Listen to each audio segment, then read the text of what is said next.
अतीक अहमद हत्याकांड, हिरासत में हत्या, कानून पर हमला। उत्तर प्रदेश की जनता इस बात से खुश थी कि योगी राज में अपराधियों के खिलाफ कड़ाई से काम हो रहा है। आज के दौर में जनता को सरकार से केवल इतनी उम्मीद रह गई है कि वह खुद को सुरक्षित महसूस करे, उसका घर, परिवार और बिजनेस भी सुरक्षित रहे।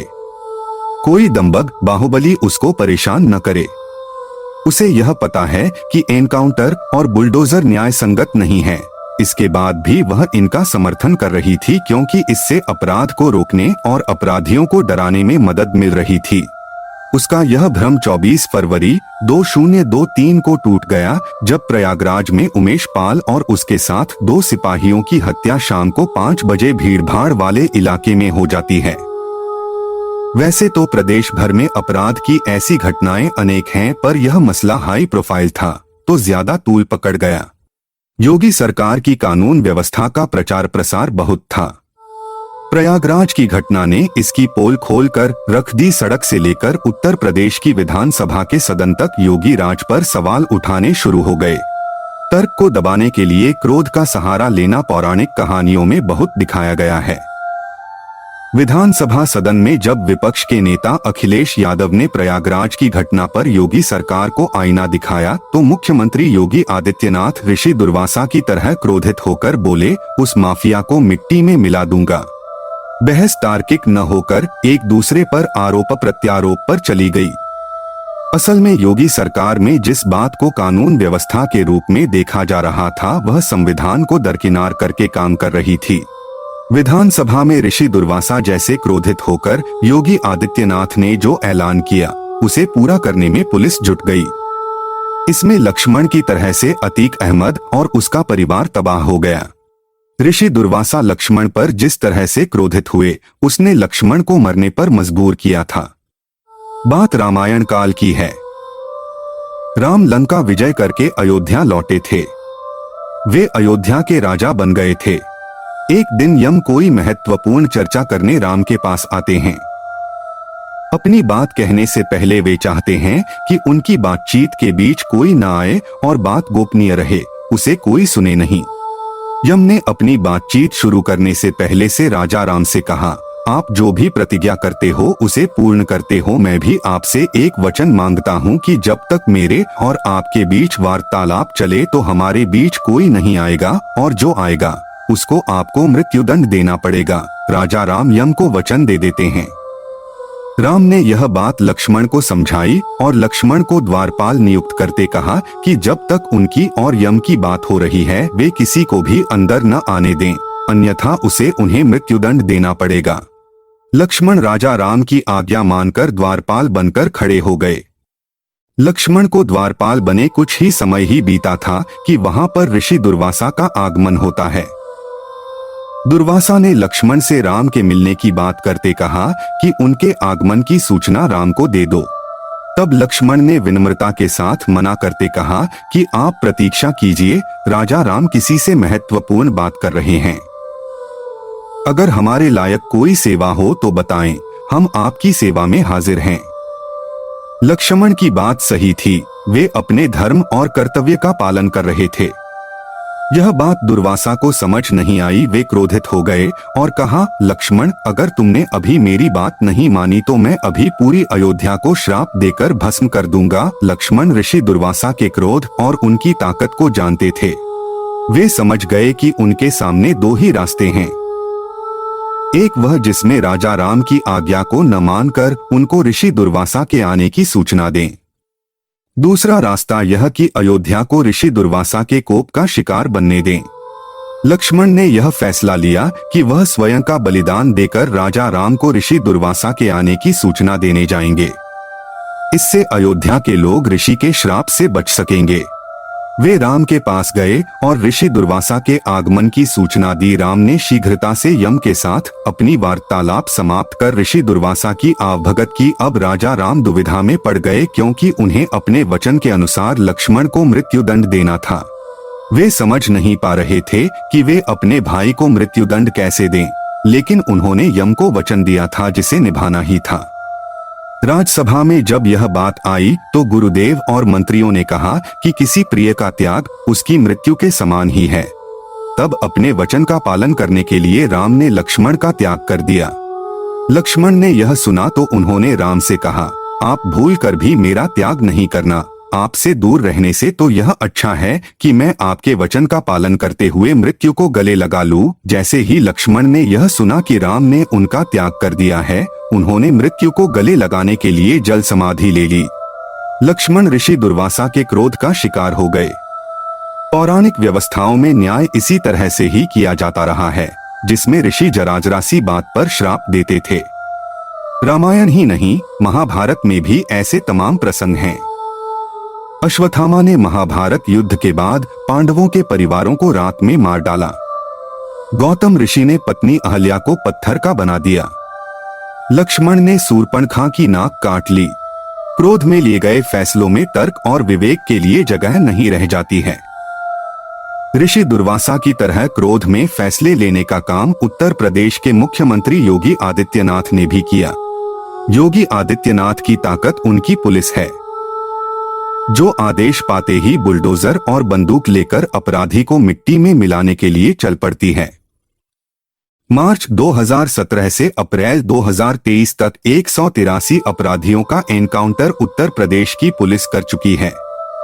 योगी राज में एनकाउंटर और बुलडोजर त्वरित न्याय का साधन बनकर उभरे। यह उस कहावत की तरह हो गए कि खाता न बही जो पुलिस कहे वही सही। केवल अपराधी ही नहीं, धरना प्रदर्शन और सरकार की आलोचना करने वालों को जेल में डालने, उनके घर गिराने जैसे काम करके मिट्टी में मिलाने का काम बिना किसी रोक टोक के चलता रहा। बुलडोजर राज ने प्रदेश में कानून और न्याय व्यवस्था को गोमती में बहा दिया। योगी राज के एनकाउंटर की थ्योरी काफी कुछ पौराणिक काल में भी मिलती है। मरने वाले गलत थे, यह कहकर उनके एनकाउंटर को सही नहीं माना जा सकता। पौराणिक काल में ऐसे तमाम उदाहरण हैं जिनमें गलत लोगों को गलत तरह से मारा गया, उसको धर्म सम्मत भी कह दिया गया। इनमें अर्जुन द्वारा कर्ण को मारना युद्ध के नियमों के खिलाफ था, क्योंकि कर्ण के रथ का पहिया जमीन में धंस गया था। श्री कृष्ण ने कहा कि यहाँ धर्म महत्वपूर्ण है, नियम नहीं। इसी तरह से रामायण में राजा बाली को मारने के लिए उसके भाई सुग्रीव को आगे करके धोखा देकर राम द्वारा पीछे से मारा गया। इसी तरह से महाभारत में भीष्म, द्रोण, दुर्योधन को भी मारने का तरीका गलत था। मरने वालों को गलत साबित करके गलत तरह से मारने को सही कहा गया। कानून यह कहता है कि सिद्ध हुए बिना अपराध करने वाला अपराधी नहीं माना जाएगा, तो एनकाउंटर जैसा जंगल राज न चलाया जाए। अपराधी को सजा देने के लिए कटघरे तक पहुंचने का काम कानून और संविधान के हिसाब से किया जाए। अगर आरोपियों का एनकाउंटर न किया जाए बल्कि उनको पकड़कर उनसे राज पूछे जाते तो अपराध कम किए जा सकते हैं। एनकाउंटर से दहशत फैलाकर डराने का काम हो सकता है, अपराध को खत्म नहीं किया जा सकता। कानून और संविधान का शासन नहीं, प्रयागराज की घटना इसका जीता जागता प्रमाण है। 24 फरवरी 2023 को प्रयागराज में उमेश पाल और 2 सिपाहियों संदीप और राघवेंद्र की हत्या बम और गोली मारकर कर दी गई। उमेश पाल 2005 में हुए विधायक राजू पाल हत्याकांड में सरकारी गवाह था। इस हत्याकांड में बाहुबली अतीक अहमद और उसके भाई अशरफ अहमद के खिलाफ आरोप लगा था। वे जेल में थे। अतीक अहमद यह चाहता था कि उमेश पाल इस मुकदमे की गवाही से हट जाए। इसके लिए एक बार उसने उमेश का अपहरण करके धमकी भी दी थी। उमेश को सरकार ने 2 सिपाहियों की सुरक्षा भी दी थी। सुरक्षा के बाद भी शाम करीब 5 बजे विजय चौधरी, अरबाज, असद, गुलाम और गुड्डू मुस्लिम ने उमेश पाल पर हमला कर दिया। उमेश पाल और उसके 2 साथी सिपाही संदीप और राघवेंद्र को मार दिया गया। इस घटना पर जब मुख्यमंत्री योगी से सवाल हुआ तो वे क्रोधित हो गए। उनके क्रोध को देख उनकी पुलिस बुलडोजर और बंदूक लेकर चल पड़ी।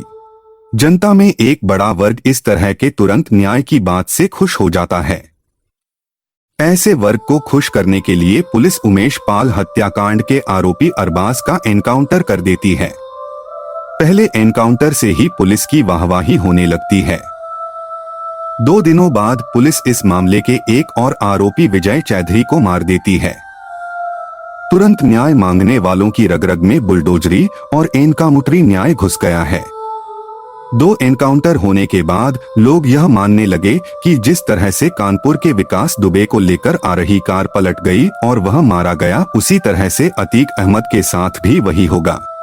अतीक अहमद गुजरात की साबरमती जेल से 1400 किलोमीटर दूर प्रयागराज मुकदमे की सुनवाई के लिए पुलिस द्वारा लाया जाने लगा। जनता मान रही थी कि अब नहीं तो तब पुलिस एनकाउंटर जरूर करेगी। अतीक जब भी कचहरी जाता तो कानून के रक्षक वकील उसको फांसी देने के नारे लगाते और उस पर बोतल, जूता, चप्पल फेंकते। कानून के जानने वाले ही जब गैरकानूनी काम करने लगे तो आम आदमी की सोच को कैसे बदला जा सकता है। इस तरह की घटनाओं से न्याय के प्रति आदर लोगों में खत्म होने लगता है। न्याय के प्रति आदर अपने आप में पानी पर बहती कागज की नाव जैसा होता है, जिसकी रक्षा शासन को करनी होती है। यह शासन खुद बता रहा है कि उसे न्याय व्यवस्था पर विश्वास नहीं है। वह तो न्याय जैसी मजबूत नाव को डुबो चुका है। जब कचहरी में अतीक पर हमला हुआ तो भी गंभीरता से नहीं लिया गया। इसका परिणाम यह हुआ कि 17 पुलिसकर्मियों की हिरासत के बीच 3 बदमाशों ने केवल 12 सेकंड के अंदर अतीक और अशरफ की हत्या कर दी। इस समय पुलिस दोनों की डॉक्टरी कराने प्रयागराज के सरकारी अस्पताल लाई थी। अस्पताल के अंदर पुलिस की मौजूदगी में जिस तरह से यह कांड हुआ, उसे देखकर लगने लगा कि देश अब अफ्रीका, सूडान या अफगानिस्तान बनता जा रहा है, जहां गन होल्डिंग रफियन राज करते हैं। उनकी यूनिफॉर्म चाहे खाकी हो, गहरी हरी या भगवा कुछ भी हो, हमारे देश में भी संविधान के अनुसार न्याय की व्यवस्था अब खत्म हो गई है।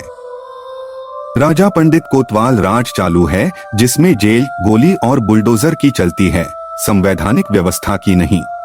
सबसे चौंकाने वाली बात यह थी कि हत्या करने वाले 3 बदमाशों में से एक लवलेश तिवारी ने गोली मारने के बाद धार्मिक नारा लगाकर आत्मसमर्पण किया। इसके संबंध कट्टरवादी धार्मिक संगठन से बताए जाते हैं। देखिए बॉक्स नंबर 2। सभी धर्म इस एकतरफा हिंसा का समर्थन करते हैं। इराक में अमेरिकी सैनिकों ने क्रूर तरीके से बंदी सैनिकों को मारा था। फर्क यह है कि उन सभी सैनिकों को सजा हुई, उनका समर्थन किसी वर्ग ने नहीं किया।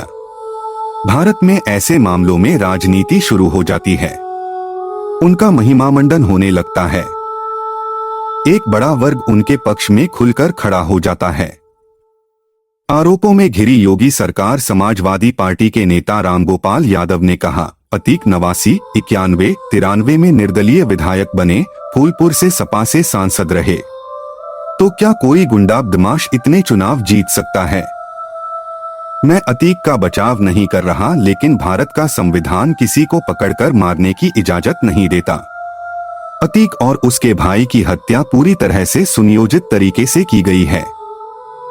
मुख्यमंत्री योगी आदित्यनाथ ने जिस तरह से कहा था कि मिट्टी में मिला देंगे, यह एक तरह से मुख्यमंत्री का आदेश फरमान था। जो कुछ हुआ है वह उत्तर प्रदेश के इतिहास में पहली बार हुआ है। कांग्रेस नेता राशिद अल्वी ने कहा, यूपी में कानून व्यवस्था कैसी है? पहले प्रयागराज में जो कुछ हुआ सभी ने देखा।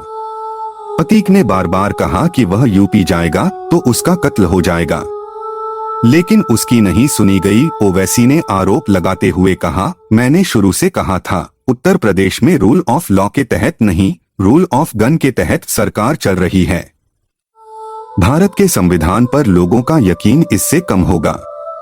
इसकी निंदा करने के लिए मेरे पास शब्द नहीं हैं। अतीक और अशरफ के मर्डर से भारत का हर नागरिक जो संविधान पर, कानून पर विश्वास करता है, डरा हुआ है। गोली मारकर धार्मिक नारे लगाने वाले को आतंकवादी नहीं कहेंगे।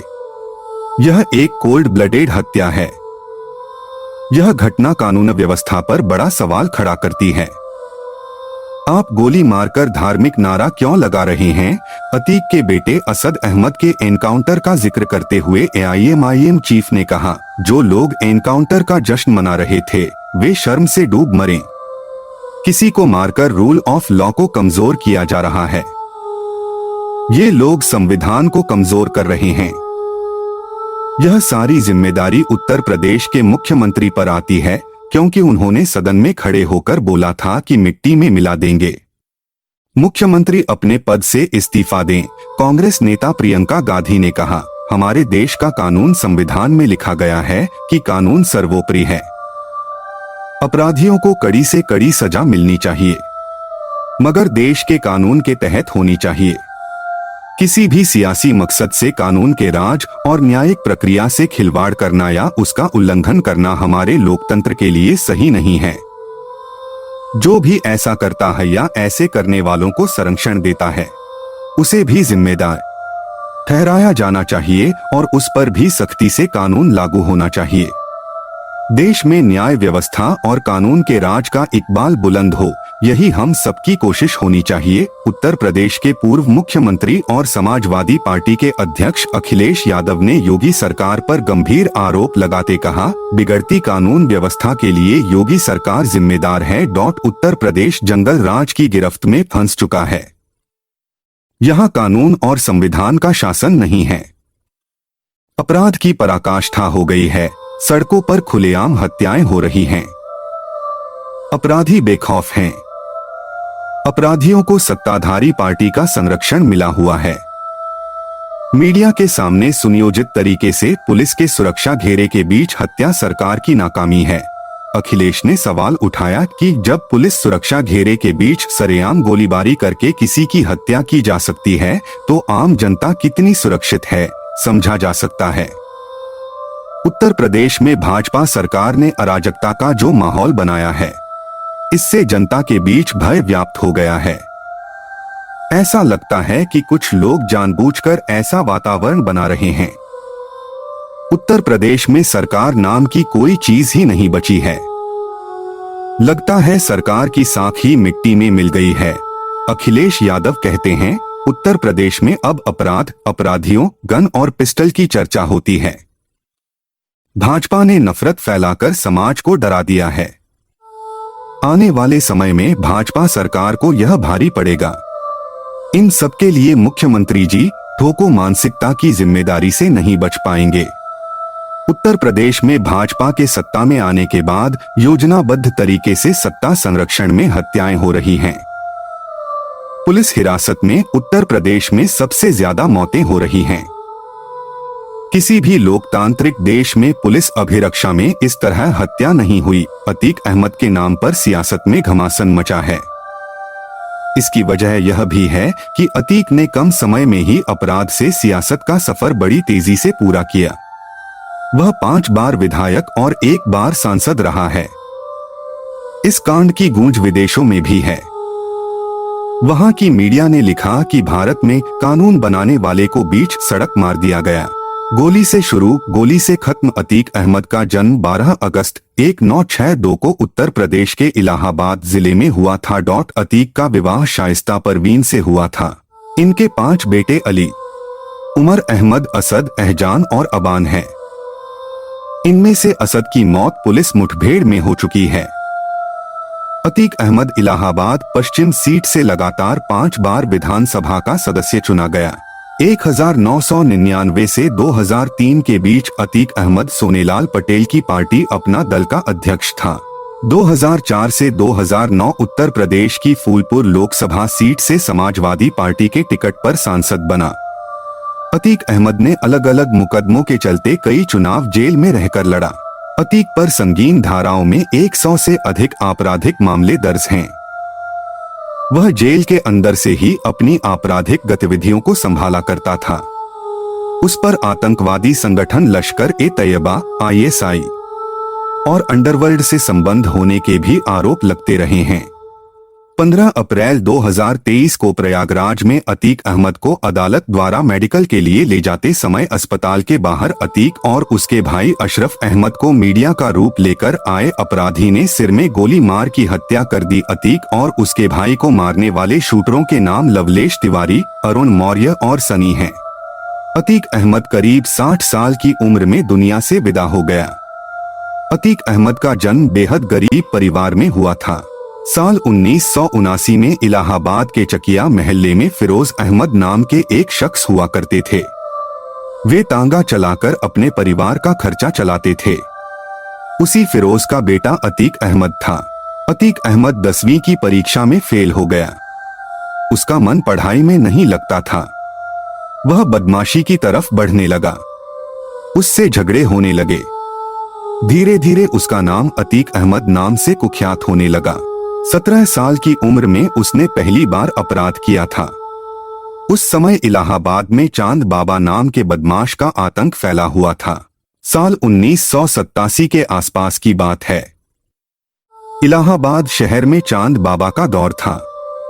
उसके नाम से लोगों के मन में खौफ पैदा हो जाता था। क्या नेता और क्या कारोबारी, सभी चांद बाबा के नाम से खौफ खाते थे। आलम यह था कि पुलिस और नेता इस चांद बाबा को मारना तो चाहते थे, लेकिन हिम्मत किसी में नहीं थी। अब 2 साल का वक्त गुजरा और अतीक अहमद का दबदबा बढ़ने लगा, लेकिन कोई बड़ी पहचान नहीं थी। राजनीति ने दिया सहारा, अब पहचान बड़ी करनी थी तो धमाका भी बड़ा होना चाहिए था। सो अतीक ने वही किया। इलाहाबाद के सबसे बड़े डॉन यानी बाहुबली का पता लगाया। तब पता चला 1989 में चांद बाबा का बड़ा नाम है। फिर उसी चांद बाबा की अतीक अहमद ने सनसनीखेज तरीके से हत्या कर डाली। अब जिस चांद बाबा से पुलिस और बड़े बड़े नेता खौफ खाते थे, उसी का बेखौफ अंदाज में मर्डर कर दिया गया। कत्ल करने वाला अतीक अहमद अब खुद सबसे बड़ा बाहुबली बन गया। इसके बाद अतीक ने कभी पीछे मुड़कर नहीं देखा। साल बदलते गए और बड़े बड़े नाम उसकी क्राइम लिस्ट में जुड़ते गए। साल 2004 में देश के जाने माने बीजेपी नेता और मंत्री रह चुके मुरली मनोहर जोशी के सबसे करीबी नेता अशरफ की हत्या।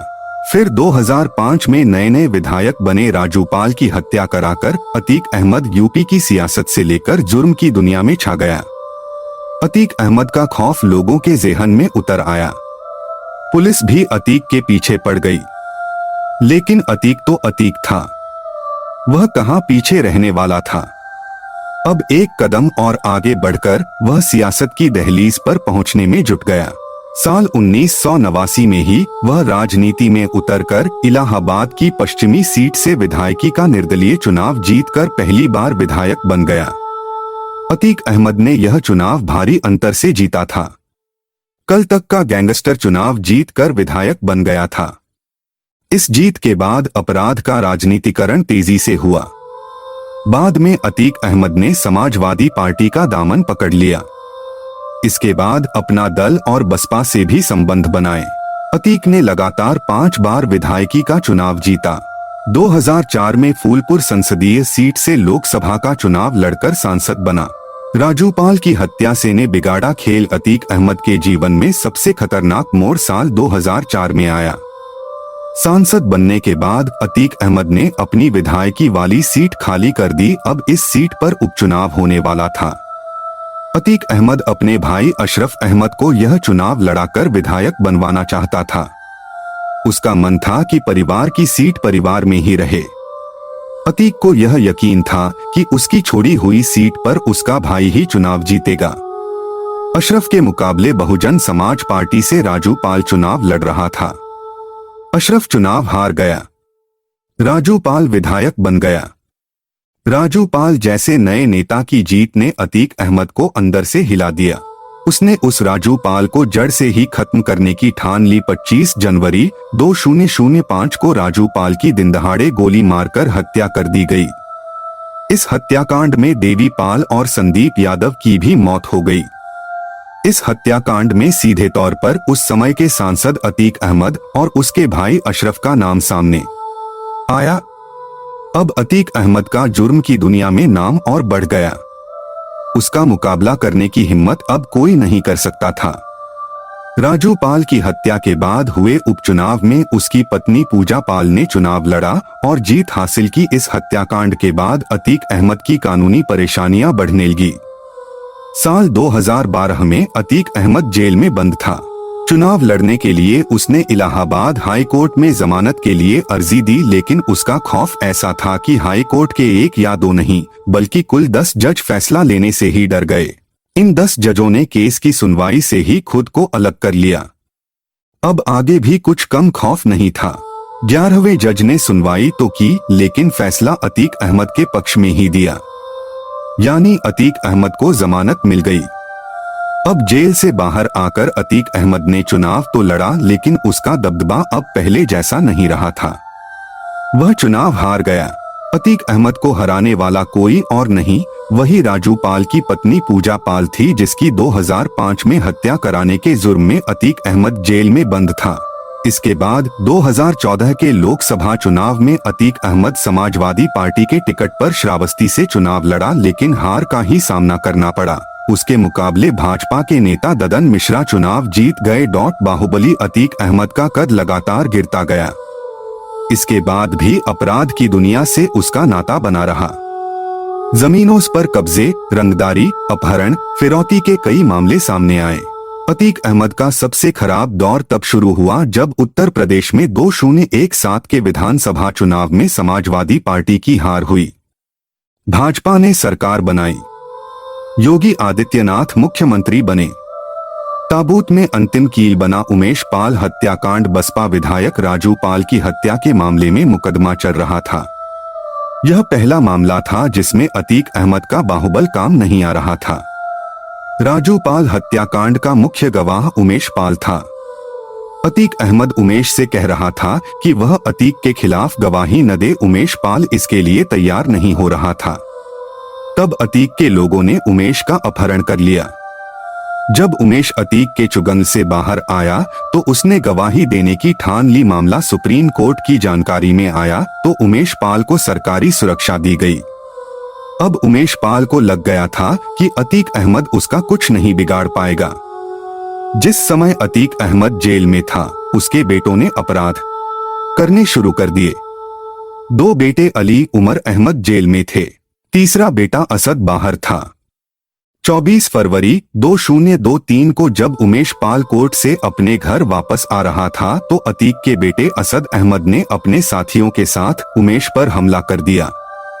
हमला इतना जोरदार था कि उमेश पाल सहित उसकी सुरक्षा में तैनात दोनों सिपाही भी मारे गए। इस मसले में विधानसभा के सदन में नेता विपक्ष अखिलेश यादव ने मुख्यमंत्री योगी आदित्यनाथ की सरकार पर खराब कानून व्यवस्था का हवाला देकर आरोप लगाया, जिसके जवाब में मुख्यमंत्री योगी आदित्यनाथ ने कहा, इस माफिया को मिट्टी में मिला देंगे। यहां से माफिया अतीक अहमद को मिट्टी में मिलाने का काम शुरू हो गया। उत्तर प्रदेश की पुलिस ने उमेश पाल हत्याकांड के आरोपियों विजय चौधरी, अरबाज, असद, गुलाम को पुलिस एनकाउंटर में मार गिराया, जबकि अतीक और अशरफ की हत्या पुलिस हिरासत में 3 बदमाशों लवलेश तिवारी, मोहित और अरुण मौर्य ने कर दी। अतीक और अशरफ इस बात की शिकायत कर रहे थे कि उनको जान से मारने की धमकी दी जा रही है। इसको लेकर एक पत्र भी बंद लिफाफे में अपने वकील को दिया है।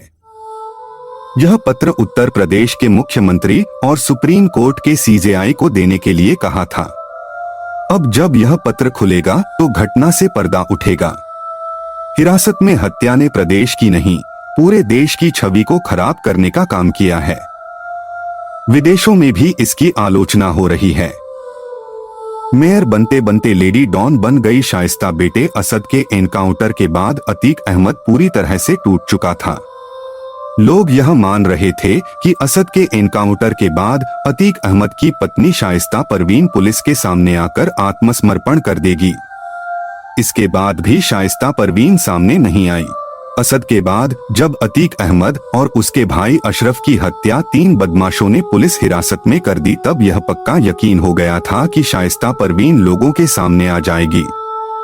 शाइस्ता परवीन के हिम्मत की दाद देनी होगी। पति और बेटे की मौत भी उसके इरादों को डिगा नहीं पाई। इतना मजबूत कलेजा किसी औरत का भी हो सकता है, शाइस्ता परवीन ने यह साबित कर दिया। अतीक अहमद की बीवी शाइस्ता परवीन उमेश पाल हत्याकांड में पुलिस द्वारा नामजद किए जाने के बाद से फरार चल रही है। पुलिस ने शाइस्ता पर 50,000 रुपए का इनाम भी घोषित किया है। वह पुलिस को चकमा दे रही है। पूरी यूपी पुलिस और एसटीएफ लगातार शाइस्ता के पीछे लगी है। इन लाइनों के लिखे जाने तक वह गिरफ्तार नहीं हुई है।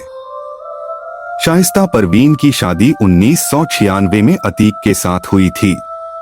शाइस्ता के पिता पुलिस विभाग में थे। उसके कुछ करीबी रिश्तेदार अब भी पुलिस में हैं। अतीक के जेल जाने के बाद से उसकी जगह बीवी शाइस्ता परवीन अपने पति के कारोबार को संभालने लगी, जिस वजह से शाइस्ता परवीन भी लेडी डॉन कही जाने लगी। किस शख्स से क्या रंगदारी मांगनी है, उसे कैसे धमकी दिलानी है, ये सब कुछ वही शाइस्ता तय करती है।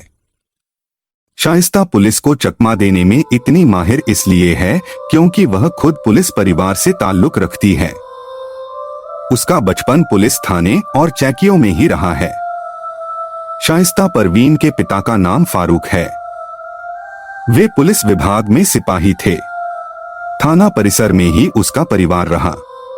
बचपन में ही उसने देखा था कि कैसे पुलिस किसी का पीछा करती है, कैसे कोई पुलिस को चकमा देता है। उसे ये सब कुछ बचपन में ही देखने को मिल चुका था।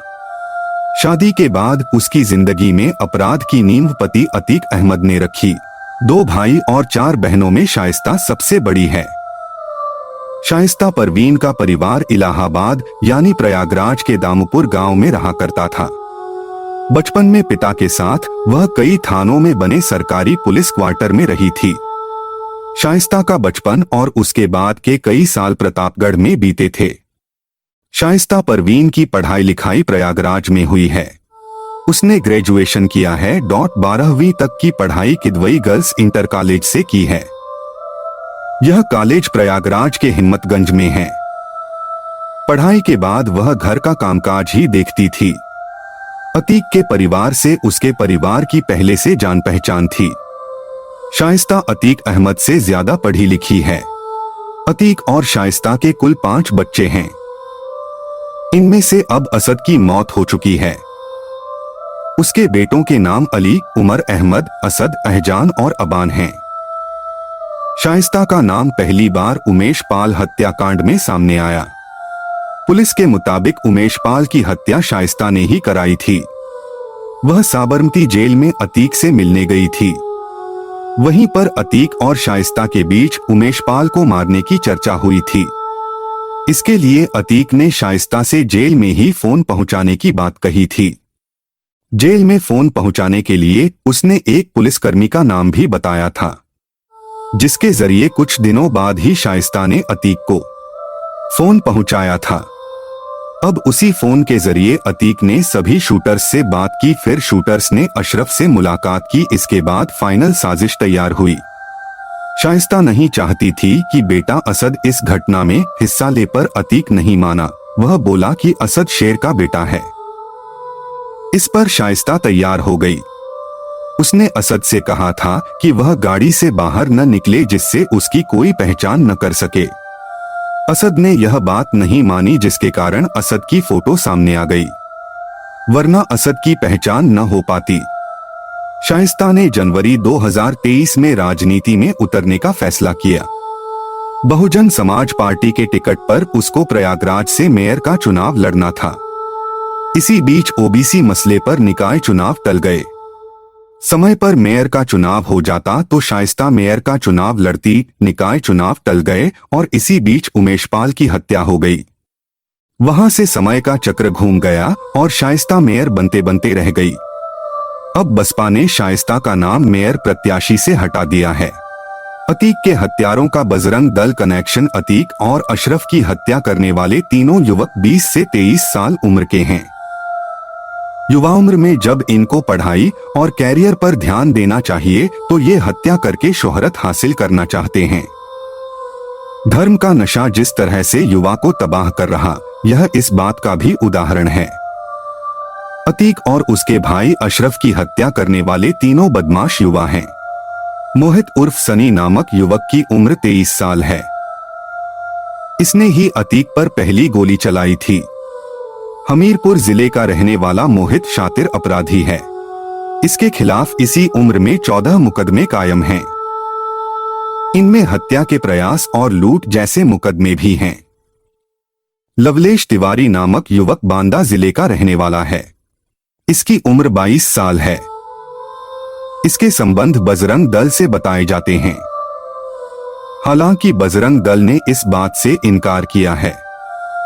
सोशल मीडिया पर इसकी एक फोटो भारतीय जनता पार्टी युवा मोर्चा के पूर्व अध्यक्ष पुष्कर द्विवेदी के साथ देखी गई। पुष्कर द्विवेदी की फोटो प्रधानमंत्री नरेंद्र मोदी के साथ भी देखी गई। लवलेश तिवारी ने अपने फेसबुक पेज पर अपने परिचय में खुद को जिला सह सुरक्षा प्रमुख बजरंग दल के रूप में लिख रखा है। उसने लिखा है कि हम शास्त्र वाले ब्राह्मण नहीं, शस्त्र वाले ब्राह्मण हैं। लवलेश एक लड़की को थप्पड़ मारने के आरोप में 1 साल जेल में रहा है। अतीक की हत्या के बाद लवलेश के पिता ने उसको नशेड़ी बताते कहा था कि वह परिवार से संबंध नहीं रखता, जबकि लवलेश के फेसबुक पर परिवार के साथ कई फोटो मौजूद हैं। लवलेश का परिवार किराए के जिस मकान में रहता था, पुलिस की पूछताछ के बाद वे उसे छोड़कर कहीं और चले गए। अतीक की हत्या में शामिल तीसरा अपराधी अरुण कुमार मौर्य की उम्र 18 साल है। इसके माता पिता की मौत हो चुकी है। इस पर कासगंज में जीआरपी के एक सिपाही की हत्या का आरोप है। पुलिस के सामने तीनों अपराधियों ने घटना का कारण बड़ा अपराधी बनकर शोहरत हासिल करना बताया। जिसने भी यह थ्योरी सुनी, उसके गले के नीचे नहीं उतर रही। पुलिस तमाम तरह से मामले की जांच कर रही है। हत्या में विदेशी पिस्टल गिरसान का प्रयोग हुआ, जो बेहद खतरनाक और ऑटोमेटिक थी, जिसके वार से 12 सेकंड के कम समय में 2 बाहुबली अतीक और अशरफ ढेर हो गए। इतना कम समय था कि पुलिस जब तक सतर्क हुई तब तक देर हो चुकी थी। अतीक और अशरफ की कहानी मिट्टी में मिल चुकी थी।